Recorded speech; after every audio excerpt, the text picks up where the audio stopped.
Agents Podcast. So I'm starting a new series talking to some successful YouTubers because I am getting requested by more and more people to come and teach and speak about YouTube specifically. And I will tell you, as someone who dives into all of the social medias, I feel like YouTube is one of the more advanced platforms. And it scares me when people come to me and say, I'm not doing anything. I want to jump. It's like going from kindergarten to college. And so many people aren't ready for that. And that is part of the reason why we're doing this series. But I'm talking to agents that will not intimidate you. They are doing great things with YouTube. And my guest today is Sheryl Willis, who has leaned all in to YouTube. And she's going to tell us her story. She's going to give you her strategy. She's going to talk about what works, why it's working, and help you decide if YouTube might be best for you. So Sheryl, I'm excited to have you here. So thank you for joining us. Oh, thank you so much for having me. I was just overjoyed to be a part of what you're putting together. And I know you help so many people. This is Well, so thank you. exciting. Thank you. Yeah. Thank you. Well, you're going to help a lot of people today. So I'm going to pull it all out of you. So let's start with this. You're in the Phoenix area. Mhm. Give Yeah. us your background. So for anybody that doesn't know you, tell us kind of how you came to be where you are today. Give us the kind of the story behind it. Well, I've been in the business 20 years, so I have seen just about every type of market you can possibly imagine. And one of the things that I learned very on, again, 20 years ago, it was a healthy buyer's market, sorry, it was a healthy seller's market. And then we went into a little bit of a market crash, right? Mhm. Only the Recession, right? One of the things I learned then is the word pivot. That was my word before COVID. And I also was turned on to a little tiny book, literally, it's a little paperback that's called Who Moved My Cheese? Oh, And yeah. one of the things you just wanted, I think real estate, I always newer agents, I tell people you can't be great at everything. Find something that you're really good at and passionate about. That's the most important part, and stick with it and just be really great at one thing instead of average at too many things. Mhm. So over my last 20 years, my bucket has changed quite a bit. I went from being buyer's agent, then I went from massive short sales to then teaching short sales, then from working with all the banks I became an REO agent. Like, I mean, it just kind of pivoted. I'll tell you, my life made a 10x change when COVID hit. For in two ways. Number one, my business crashed when when I say the market shut down, like the world shut down. In fact, Mhm. it was literally 4 years ago this very week Mm. when I started receiving phone calls from buyers and sellers going, cancel my deal. Cancel my deal. I lost 7 deals in 1 week. Ooh. Oh, yeah. Yeah, and of course, nobody knew what was going on, right? And, I was panic attacking for Imagine. sure. And, I, kinda had to reset a new thing. At that time, I was doing a lot of Facebook, and I was doing that whole digital mayor thing, right? And so everybody knew who I was in the area. I specialized in the food and beverage and entertainment industry. And so when the world shut down, think about it, the restaurants, remember, restaurants and bars were freaking out, right? And the one thing about my market too, it is local mom and pop shop restaurants, not big corporate money. We didn't have a lot of Applebee's, we didn't have that kind of thing. It was a small individual mom and pop shops. And I received a phone call from an owner. It's called Blackberry Cafe. They barely had established themselves here. They were originally from Chicago. I had done a little, video for them, and they called me and they said Sheryl in their cute little accent. They weren't from America originally. And they were like, help me. I don't know how to do this social media stuff. And I was like, yeah, what do you guys got going on? They're like, we're offering, we'll run out to the car, we'll provide free coffee while you're waiting for your food. We'll put, like, they were telling me what they're doing. And so I called some of my friends that really knew Facebook ads and Instagram ads. And so we, for about 2 months straight, did nothing but work for small businesses for free. All we did, it was called Go Chandler, and I did it called Go Chandler Live every day, weekdays at 4 p.m. I was either promoting a local bar or restaurant, or a local musician would perform at 4 p.m. Wow. So this is again, when people were sitting at home, they didn't know what they were doing, and I was getting out there. I just, so I got to meet a lot of people that I felt like were in worse situations than I was in. And it let me give more than freak out, right? It took away my anxiety. I mean, I was helping these people, and just that right there completely changed who I was also as a realtor. Wow. And then couple months into this, like I said, I did 92 days straight of Go Chandler Lives, helped so many people, did food box programs. And this is all the while you just lost a bunch of deals and Over you're $4 thinking to million yourself, worth of revenue. how am I going to pay my bills? Yeah. What's going on in the world? Like, I mean, come on, that's interesting pivot. Yeah, yeah, right. Yeah. Well, I did a lot of speaking to, good old God, like let it go, and he'll figure it out for me. Like he'll figure it Good for out. you. And then it was around August 2020 when I met my business partner. And my business partner is Jesse Dow. Jesse had a very successful YouTube channel in Portland, Oregon. And he, coming from Portland, he was just like, I'm done with the craziness here. Like, I'm just getting out of here. And so he popped down to Arizona. He saw me on Facebook and kind of reached out. We're just kind of messaging. I think even like Instagram, it just that whole social network, right? And he's like, I'm pulling into town tomorrow. Let's meet up. And the first thing he asked me was, so do you do mostly buyers or sellers? And I said, I do mostly listings. And he said, oh, that's too bad. And I was like, why? And he's like, let's talk. And I'll tell you, that was the beginning of my YouTube journey. He reverse psychologied you. He did. I wanted what I couldn't have. Totally me. Well played, Jesse. And by the way, a little shout out, which we'll talk a little bit about them. Jesse Dow, Jackson Wilkie of Channel Junkies, which I've interviewed multiple times on the podcast. Some of the OGs that execute on YouTube at a very, very high level, just to give some context there. Yeah. So carry on. Yeah. So, we started, here's the thing, YouTube it doesn't happen overnight. Right. And I love it when I talk to a few people and they'll ask me, how do I make my video go viral? Well, if there was really an answer to that, they would all be viral. Right. I think it's a culmination of a lot of different things. But here's the thing I love most about YouTube is it doesn't have to do with my look. It doesn't have to do even really with my knowledge. I've coached a lot of agents that have started YouTube channels that just started the business and just moved to Phoenix. And I'm like, you guys, take your audience on your journey. Yeah. Like, that's what it's about. You don't have to be an expert in an area, but you have to make common sense, right? So, and that's kind of what Jackson has done. Jackson, if you watch he's with Living in Houston. He tells people, I don't know anything about real estate. That's why I got so-and-so here, right? Yeah. So, but the thing is your viewers resonate. It's a personality match.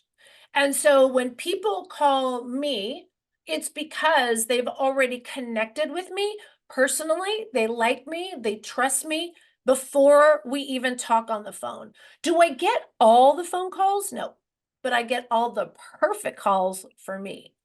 So these are people, when they call me, these are honestly my dearest friends today that we just hadn't met yet. Yeah.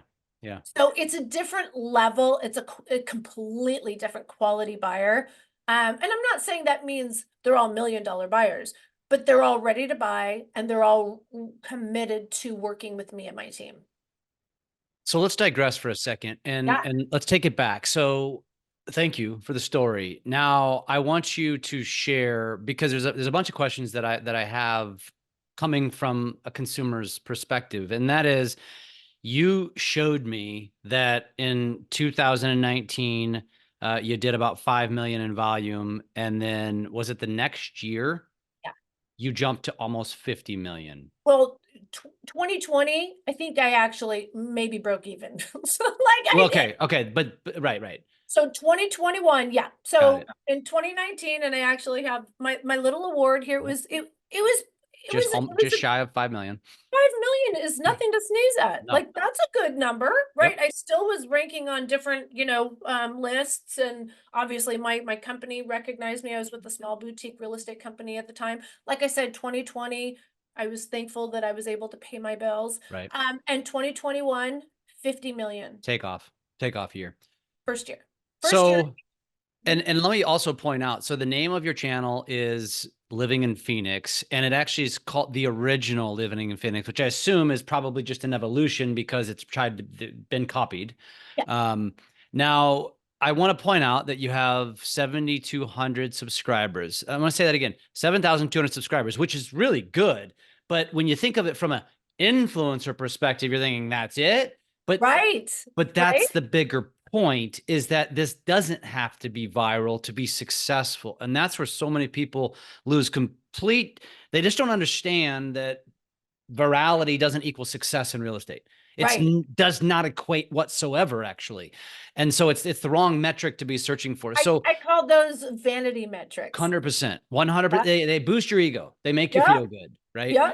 So let's talk about that. So when you started this channel, what was it called? The original Living in Phoenix from the beginning, or was that something that evolved? It was just Living in Phoenix, Arizona. Okay. So, and give me the philosophy, because I know that you all believe in that particular type of name, living in versus moving to, or whatever many other concoctions you can come up with. Do you believe that that's the one, or is it just the one that you guys tend to lean on? Well, it has a lot to do with keyword results. Search, And SEO. still, yeah.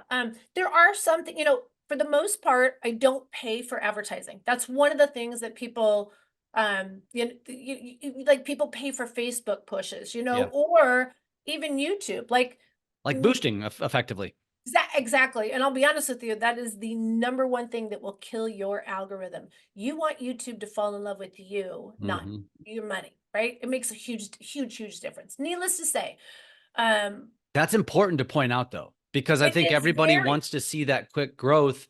And so they put money behind it when it it could hurt you. And at the same time, too, they see big names have big, and I won't say who, but there's a local agent who is a top performing agent.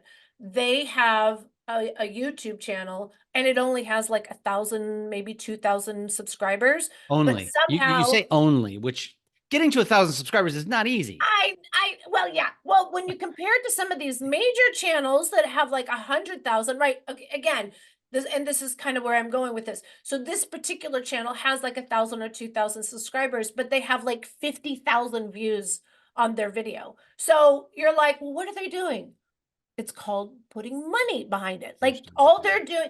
So there are people that are hugely successful that have YouTube channels. Okay. That's what that one person is doing.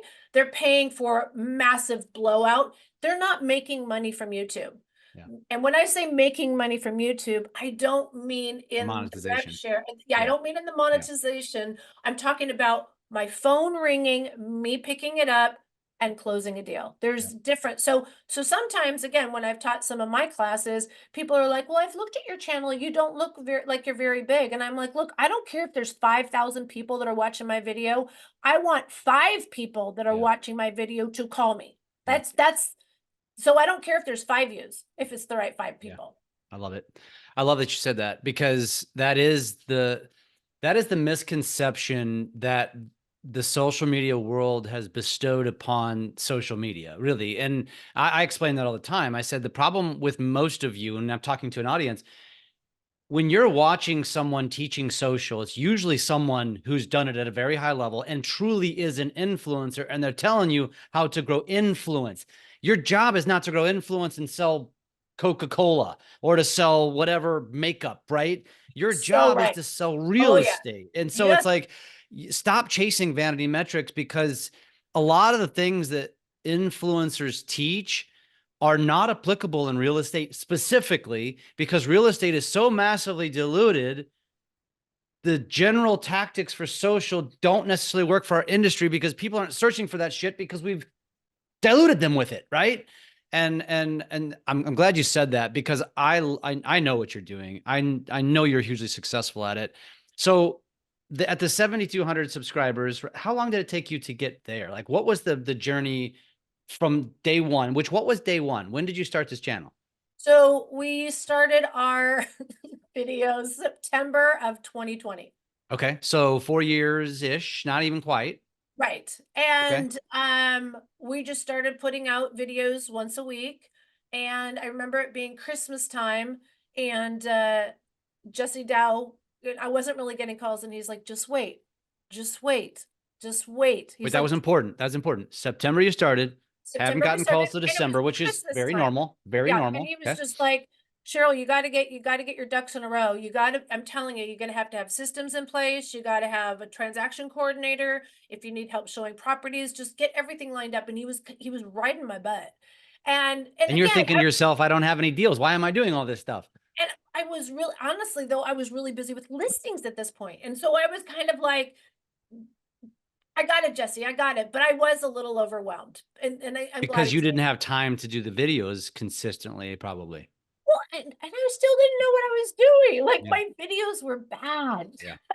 Yeah. Yeah. We all got to start somewhere. Yeah, Everybody. exactly. But he just, and I was committed. I felt like he put so much in me that I was like, I'm going to absolutely I made a commitment and I'm going to follow through. And it was like the second week of January. And of course, here in Arizona, the first, second week, that's when the flood lines open up with our buyer activity.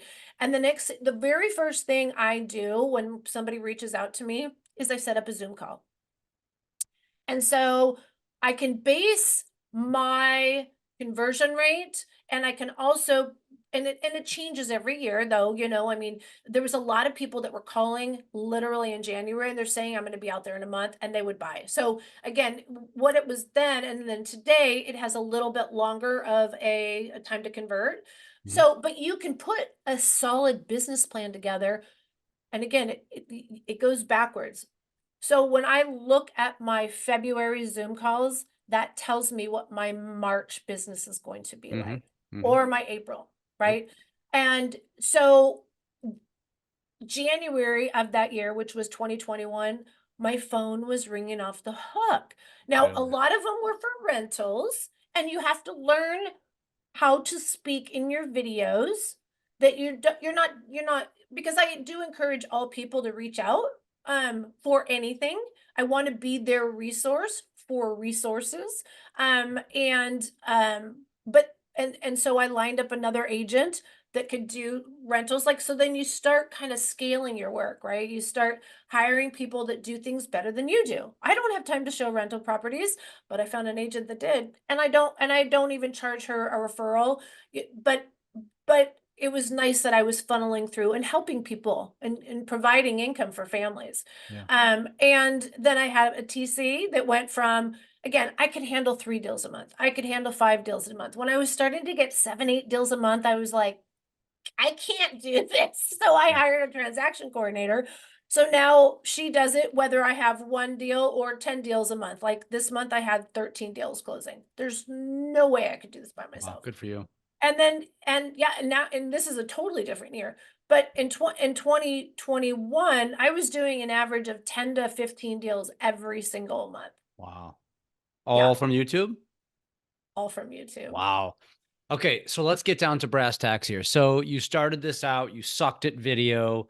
The floodgates don't open immediately. What does it look like in the beginning? So there's a lot of agents right now that, again, they're digging deep. They've been ignoring all of us who've been saying do social to some level. Now, a lot of them want to jump in and be just like Sheryl. They just want to follow you now. So talk about the journey in the beginning and, how you improve, how you got over the fact that you didn't like how you looked and sounded and all the things, and talk about the content strategy and what you were focused on creating content around. That's a lot of questions. I know. Sorry. First of all, I have to say it's harder for women because we have a whole vanity thing going on, right? I'll be honest with you, when I go out in the field and there's no filter, I kind of am not loving it. Had to get over that. Yep. And it's very difficult for women. Yep. Even, it just is, okay? It just is. So you have to just kind of get over that. I definitely make more investment in my skincare products since I started my YouTube channel. Um, but that's the first thing. I would say, out of all the things that you just said, I want to talk about content. Okay. And that's how that's where it's different. We as realtors think we know what the audience wants, and it's opposite of everything a realtor would. I mean, I was there too. I would bring my MLS sheets and I would talk about the house. And then I'm like, people aren't looking on YouTube to look at one house. And that's where, again, the whole living in concept, and I'm not selling for this company called Channel Junkies, but Channel Junkies does kick everyone off in the right direction. They have a ton of free videos. And it is the whole living in concept. And that's also why I changed my name from Living in Phoenix, Arizona to Living in Phoenix, Arizona, the original, because I was the original. But here's the thing, there's enough business out there for 10 or 20 Living in Phoenix, Arizona channels. If you type in right now, and again, it's all about keywords, and that's why thumbnail is super important. That's why title is super important and content is super important. But it all starts with content, right? If you're doing a content, about I don't know, a horse property, you can't really talk about, you can't say, Phoenix, Arizona, cost of living. It has to start with the content first. So again, everything that most realtors think you should do, the what do they call it? The digital mayor, no, they don't care about the small businesses. When people, and I tell people this all the time, they're like, well, what's your channel? And I said, I'm not going to tell you what the channel is. I would ask them this: go on YouTube right now. These are people that I just made, whatever, right? And I say, if you were going to move to Phoenix, Arizona, or a part of Phoenix, Arizona, what would you look for on YouTube?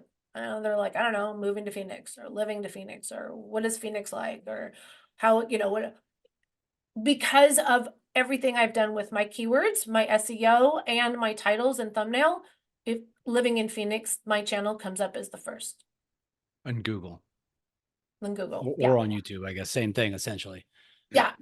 So, and that takes time, but again, it goes back, it starts with content.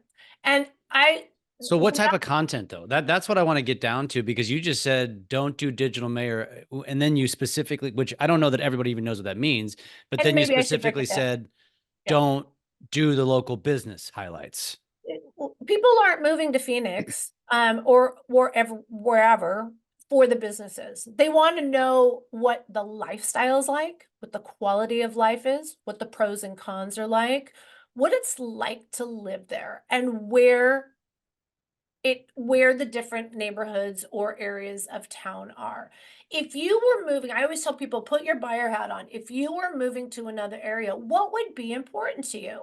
I don't know, what's it like to live in Chandler? Okay. What's it like to live in Gilbert? What's it like to live in Scottsdale? Now, that's an interesting thing too. Most of the people that moved here to the Phoenix area, they only know maybe Phoenix and Scottsdale. Like, they don't know any of the other small cities. Yeah. And when you type in Scottsdale, it's a tourism, right? There is other channels that talk about nightlife and parties and events and all the restaurants and everything. That's not what buyers are looking for. And they're not looking for specific homes. Think about that too. They want to know what it's like to move to Phoenix, Arizona. And I picked Phoenix, again, when I started in my Facebook days, I was Chandler because I called Chandler home. But it was too micro for people that were moving to the greater Phoenix area. Yeah. And so I immediately, so my Facebook was Chandler, and I moved to YouTube as Living in Phoenix. Someone just recently posted on one of the Facebook groups I belong to. He's like, what am I doing wrong? And he put on his title something about blah, blah, blah, Southern California. I'm like, How big is Southern California? You can't, nobody's like, what's it like to move to Southern California? Yeah. Like, you got to be a more broad. specific, but you don't want to be too specific. So you do have to pick like a larger metro area. I've seen that mistake with agents in Florida too. Like they're like, well, I don't want to do a big, large metro area because it includes Yeah. because I don't want to deal with the $300,000 or $400,000 buyers. I'm like, why? Yeah. You could do 10 $400,000 buyers and only pick up one or two $2 million buyers. Yeah. Everybody thinks they can go straight for those high Yeah. volume. I'm Not to telling you. not to mention the more units you do, the more referrals you get. And that Oh, people for sure. overlook that all the time. Yeah. Yeah. So I want to go back to this content. So now you're kind of explaining it broadly, but I want you to get more tactical about some ideas. So when somebody's just starting out and they want to emulate this and they're in a market where really nobody's doing it at a high level, what would be, for example, the top, like the first 5 videos I should do on my channel Pros and cons of of whatever the living city there? is. Okay. Yep. So I would do like if I was starting a brand new channel in Phoenix, see, I'm giving it straight out to my competition, right? That's okay. Competition is great. So number one, living in Phoenix, Arizona, pros and cons. Okay. You would be shocked at how many people go, I didn't know it got that hot there. I'm like, what rock have you been living under? Like, Yeah. It's the desert. Hello. yeah. Okay. Pros and cons there. Top 5 mistakes buyers make when moving to Phoenix, Arizona. That would be another one. Okay. People like countdowns, by the way. They Yeah. love pros and Top cons, and 5 they love stuff. numbers, Yep. right? I think I would do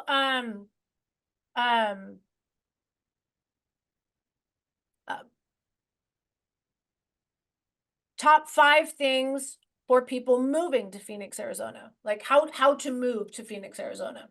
Okay. And again, keep this broad at first, okay? Yep. Don't pigeonhole yourself. And everybody always wants to go for the most expensive part of the greater Phoenix area, or you know what I mean? Like moving to Seattle. Like when I talk about like the 5 biggest things, people ask me, they're like, how do I make this journey? Number 1, purge your home. Wherever you live, you're going to start going through all your stuff, get rid of stuff. Don't bring your junk to Phoenix. Yeah.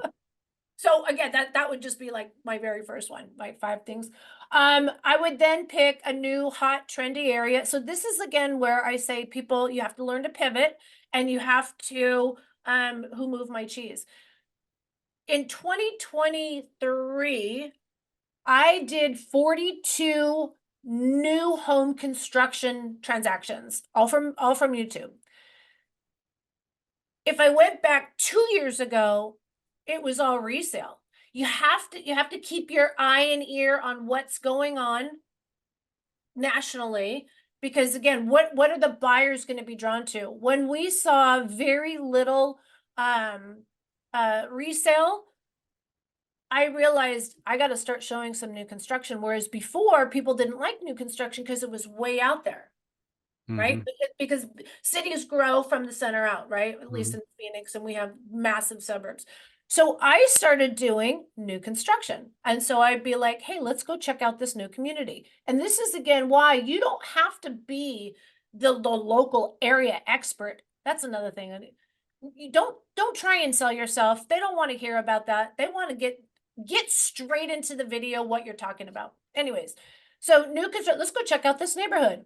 And literally I'm driving down the freeway, and I'm like making comment. I'm like, I don't know if I like this drive out in the middle of the desert. And then you go, so you're introducing this neighborhood. Be authentic, be organic. Forget about like cheat sheets and talking tracks, and speak from the heart. You can always edit things out if it doesn't come out right. Just be honest. I'm telling you, the viewers know the difference. And so so the last 2 years, a year and a half, I've been planting the seed, and I am now benefiting what's growing from those trees. So when I started doing new construction, boom, all my numbers were exploding. right? So again, I don't know, you know, we're talking kind of more generically, and I think every market has something else that's going on. Find out what that is and figure out what the consumer is looking for. And those are, like, for me, it was new construction. So introducing new communities. Got A it. big, a big thing too is that, you know, I've tried things too specific. Don't be too, I should say, don't be too specific. Like, for instance, for a family moving here, oh, that's another thing too. Realtors are so scared to use words that they feel like they're going to get in trouble for. It's okay to say family. It's okay to say mature adult, right? It's okay to say this is a great area for families because it has a ton of parks and it has, you know, clubhouse and this and Mhm. it's okay to say that. And people are very nervous about that. But what I was going to say is put the hat on from a buyer. What I like to do is if I'm highlighting a city, I like to talk about the top 10 reasons while Chandler is or maybe isn't the right place for you. Mhm. And I talk about all the different things. So we're talking about jobs, medical, schools, housing. People want to see houses. They want to see you walking through homes. They don't want to see pictures from MLS. They can see that all by themselves. So get off your butt and go out there. People love, they call them vlogs. So if you're walking around with, I don't have my equipment, and you don't need a lot of equipment, by the way. iPhone 15, fantastic camera. Mhm. I'm walking around and I'm like, they want to see you walking around the town. I do this. If I do a video like this, it's called a bobblehead. I do bobblehead and vlog combined in all of my videos. Mhm. So, and now I was going to point out too, some of the other, as I was looking through the most popular videos that you guys have had, some of the titles are similar. Like I had no idea videos. There's multiples of those, or shocking truths, or could you live here? That kind of stuff.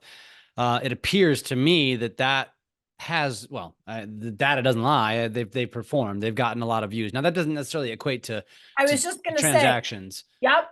And so when I get phone calls from some of them are wide cast, like purposely to go out there and get more people versus the more refined, like for instance, here's a new community list, go check it out. I probably every time I do one of those videos, I probably get 2 or 3 calls. Um Say that again. Which I, type? when I talk about a specific neighborhood Okay. or specific community, I So get like Chandler, Arizona, great city, question mark. that's a great, so that is again, if I was to like categorize different type of videos, like the other one, like I had no idea. I don't know how many views is that up to now? 100,000? Which one? Just I had no idea. There's one with Jackson that's got 103,000. Yeah. Yep. So that one is a wide cast, right? That one was set up for kind of communicating to YouTube what we were establishing our channel as. Got it. And then we started to refine it. And that's how YouTube loves my videos. Like they've been really good to me. Yeah. Like again, this is all authentic.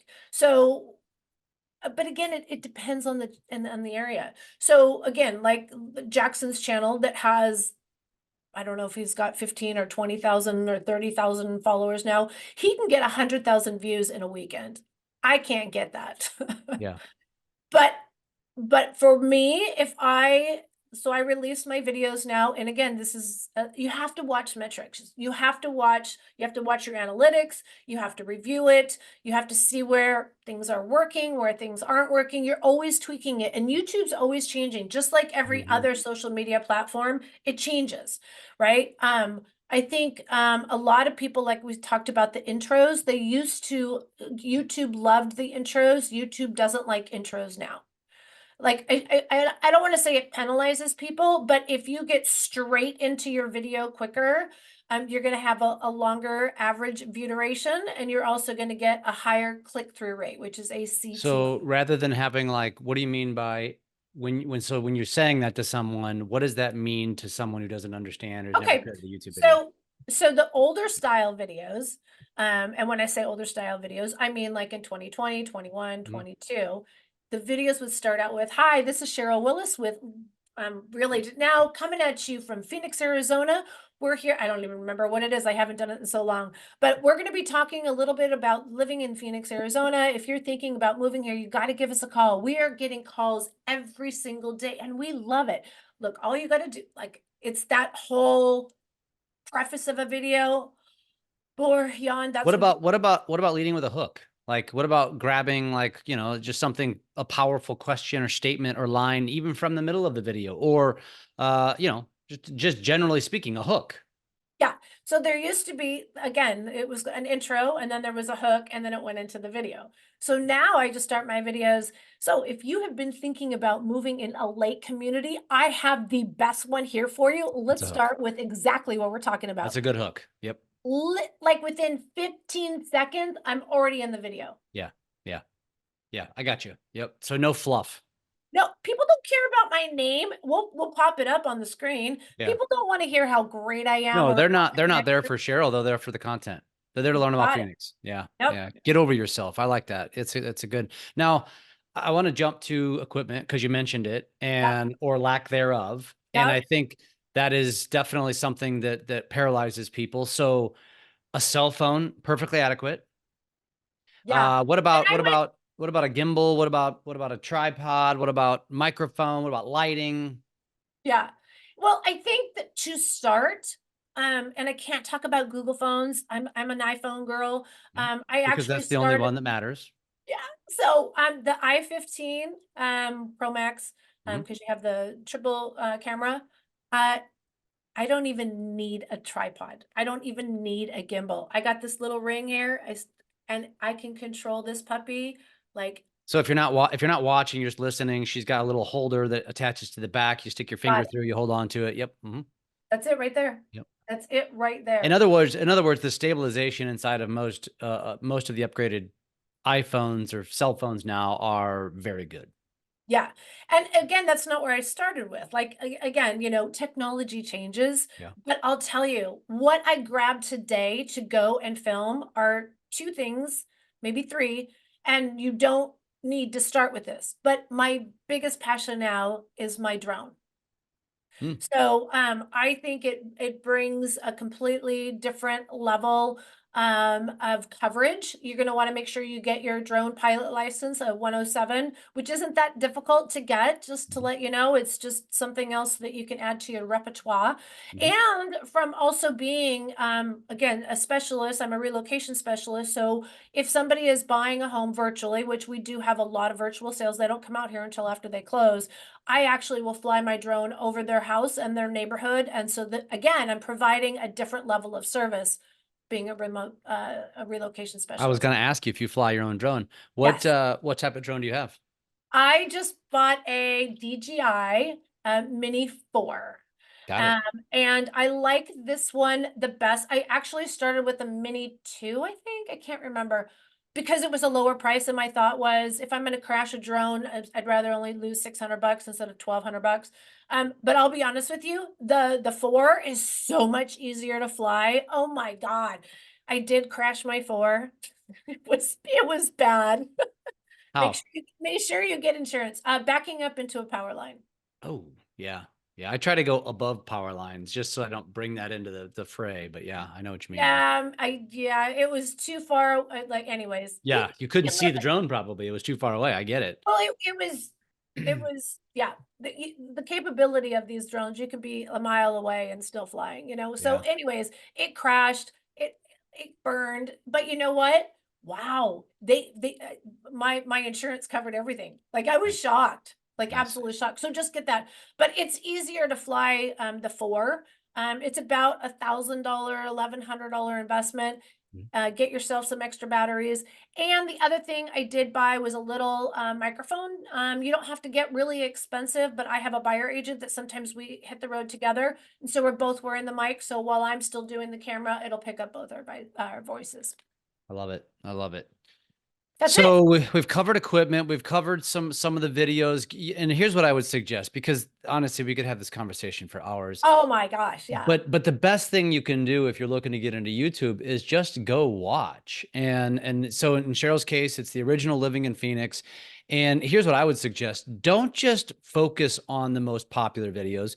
Go back to some of those oldest ones, Bad one. watch the cringy stuff, because here's why. It's going to show you that we all start there. All of us, like we all sucked at video at one time. And the only way you get better is practicing and doing it. And it sounds to me like that's exactly how you overcame, what everybody has to go through, which is not being a natural on camera, which none of us are. So go do a little stalking, go watch some of Sheryl's videos, learn from this, and figure out what's going to work for you. I do have one last question if you've got a second. Of course. You Yeah. guys only live in the long form. You mentioned that you do one a week. Now, there's other YouTubers that swear by shorts to help growing the channel. Everybody's got a different opinion on this. Give your opinion on why you only live in the long form, why no shorts, and then maybe why you choose the once a week cadence. Okay. So again, multiple questions, multiple layers. Sorry, I So really kind of layer that on, don't I? My that's bad. okay. Yeah. If you are looking for YouTube to love your channel, and push it out there, that's what it really, the impressions are so important. And so I'm talking like 8,000 for me anyways, 8,000, 10,000 impressions. It's important that we have they want to promote your video because viewers watch your video and they can obviously show those damn commercials, right? Mhm. That's what it's all about for YouTube, right? If my subscribers are grown by watching 2-minute videos, YouTube's like, Or 30-second. or 30-second videos, like that's going to only hurt what they call, again, the average view duration. This is so funny. When Jackson and Jesse they would call it average a view duration, I'm like, what's that word? What's a view duration? And they're like, average view duration. I was like, okay, blonde moment. You want to have high impressions, you want to have a high click-through rate, but at the same time, if you have really high impressions, know that you're going to have a lower click-through rate because YouTube is doing you a favor and they're testing a whole new market for you. They're pushing your video out, and that click-through rate's going to actually go down, but hopefully your view duration is going to go up. And again, with short form, that does not happen. Like, it doesn't happen. There's a difference for me personally, even too, when I'm done for the day and I sit down on my couch and I just start kind of going through, I like going through Reels or TikTok or whatever. That's for purely entertainment. Mhm. That's not for knowledge based. In fact, more than 55%, I think it's getting closer to 60% of the videos that are being watched on YouTube now are on full screen TV. People Mhm. don't watch shorts on big TVs. It's kind of a pain in the butt, right? I was at Costco the other day and this guy comes up to me and he's like, do I know you? And I was like, I don't think so. And he's like, do I look familiar? I'm like, no. And he's like, what do you do? And at this point, I just tell people I do YouTube because that's kind of more of what I do than really real estate. But I go, I'm on YouTube. And he goes, that's it. You're on my TV every single night, Mhm. right? The smart TVs, they have like Mhm. suggestions. Yeah. So you're not going to get that kind of exposure with shorts. Yeah, not to mention that celebrity status that you and I were talking about off air. And I know it's hard for people to wrap their head around that, but that is the reality. That's the way we're wired, because everyone, including boomers, grew up watching a television, a box. And so it's like, and then you just automatically associated someone on a screen as famous. And I know that's changed. It's Yeah. definitely evolved, but there's still just a way that we're wired, because most humans in general are never going to be on that screen. So therefore, invariably, if you put yourself on a screen, you're going to have some fame.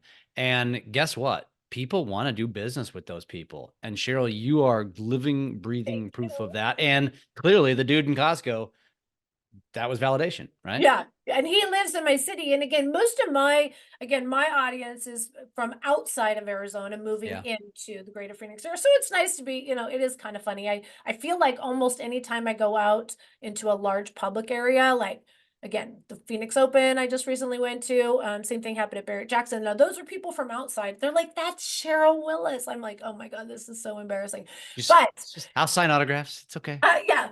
But one of the things I wanted to add, you didn't really ask a question about it. So I have 5-star average on Google reviews. I get a lot of leads from Google. I still get inquiries on Facebook and Instagram. So YouTube is my Cornerstone.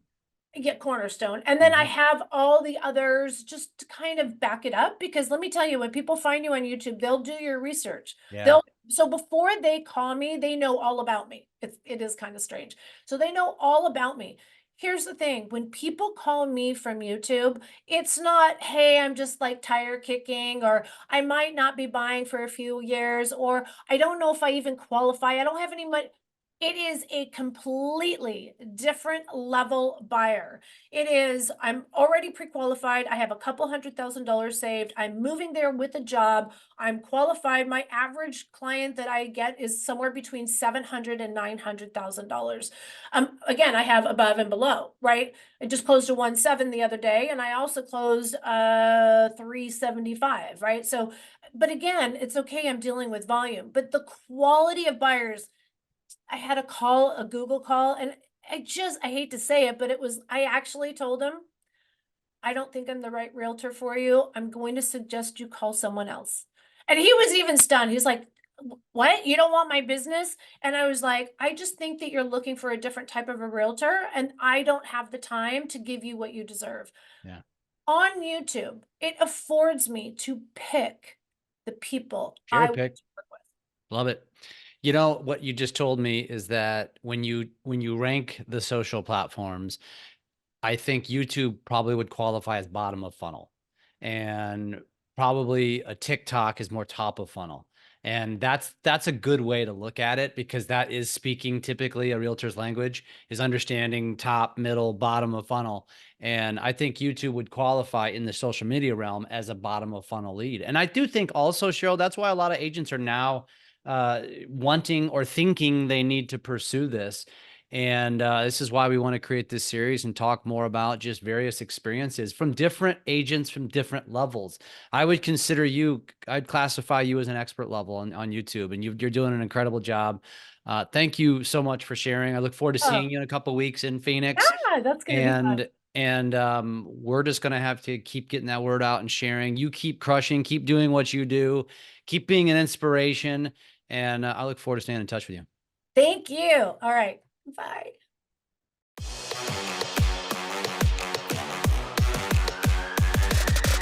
Lab Coat Agents Podcast.